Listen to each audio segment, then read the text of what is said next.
एकदम good news हो तर के हिसाबमा हो भने एफसी बार्सिलोना एसियामा इन्डोनेसियामा एउटा इन्डियामा एउटा जम्मा चाइनामा जम्मा 2वटा बेजिङ र साङ्घाईमा जम्मा 2वटा छ यो भयो भने हामीले सेप्टेम्बर 24 पाउँछौँ र यो सिजन जनवरीदेखि एफसी बार्सिलोनामा 30वटा सपोर्टर्स कम्प्यास छ जम्मा 30वटा यो भनेको लगभग 31-32 दिन अगाडि जम्मा 10वटा मात्र थियो एकदम चाँडो छ क्या अनि धेरै कुराहरू प्रुभ गर्नु पनि पर्छ हामीले गर्दै पनि आएको छौँ सायद अब पत्याउँछ होला भन्नु यदि केही प्रब्लम भएन यो हामीलाई एकदम गुड न्युज हो अनि उहाँहरू पनि चाहिने भयो यो ठिक छ हामी कुराकानीको सिलसिला आउँछ उहाँ चाहिँ हुनुहुन्छ प्रेमा दाई है प्रेमा दाई स्टुडको लागि एकदमै खुसीलाई सुरुमा हामीले हेर्दाखेरि आदित्य दाईले चिन्नु भएको सुरुमा चाहिँ अनि फाइनल्ली आज यहाँ चाहिँ अफिसियल्ली चाहिँ हामी छौँ अनि धेरैको सजेसन के आयो अब चाहिँ हामीले ग्यादरिङ मिटिङ गर्दाखेरि चाहिँ प्रिमियर लिग पनि सुरु भयो फोर सन्डे अथवा स्याटरडेको म्याचहरू एकदम बेस्ट हुन्छ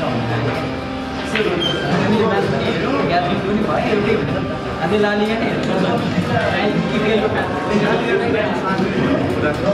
छैन पोजिटिभ नै भएन सबैलाई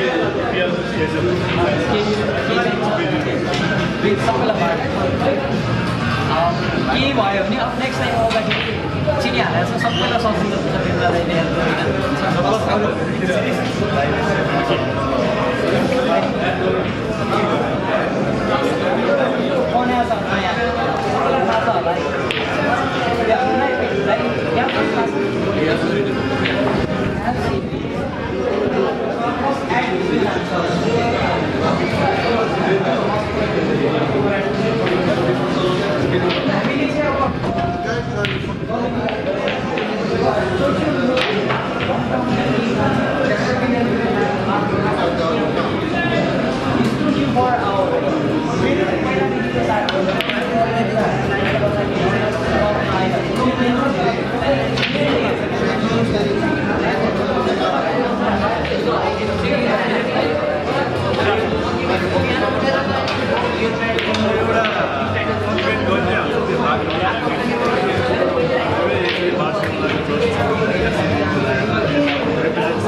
हामी चाहिँ नयाँ लन्च गर्ने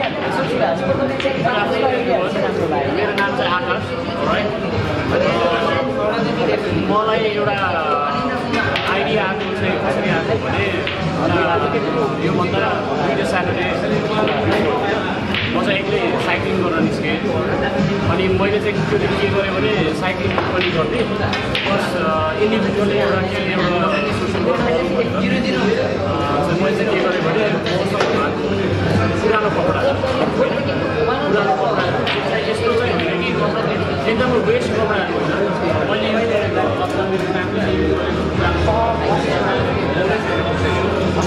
मेरोमा त खाना खाने यता